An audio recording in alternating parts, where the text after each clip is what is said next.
6 osoba ubijeno u Daruvaru, muškarac nasumično pucao u staračkom domu. Ponedeljak, 22. jul 2024. godine u 11:19.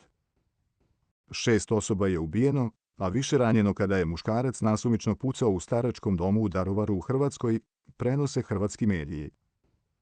Do ubistva je došlo kada je muškarac ušao u dom za starije i nemoćne osobe i počeo nasumično da puca. 5 osoba je podleglo povredama na licu mesta, a 6. osoba je podlegla povredama u bolnici.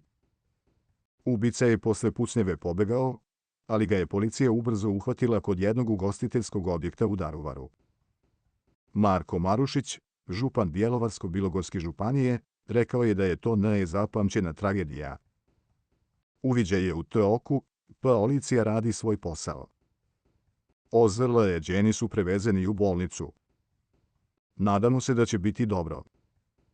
Sve ćemo učiniti da pomognemo.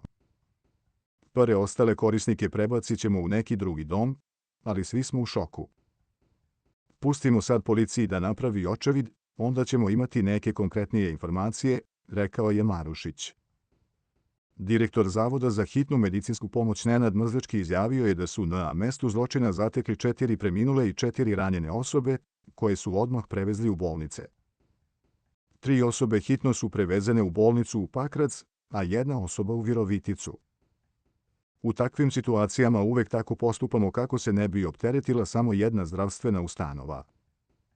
Naše ekipe su još na terenu i prioritet im je svima pružiti potrebnu pomoć, a tek nakon što to bude obavljeno, znaćemo tačne podatke o broju stradalih, objasnio je Mrzlečki.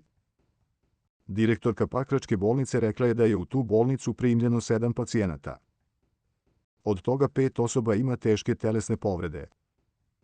Premijer Hrvatske Andrej Plenković izjavio je saučešće porodicama ubijenih i izrazio očekivanje da će nadležni organi utvrditi sve okolnosti tog strašnog zločina. Hrvatski mediji nezvanično saznaju da je ubica penzionisani vojni policajac iz Donjeg Daruvara, čija je majka, navodno, bila korisnica staračkog doma. U gradu je veliki broj pripadnika policije, a posle završetka uviđaja znaće se više detalja o zločinu.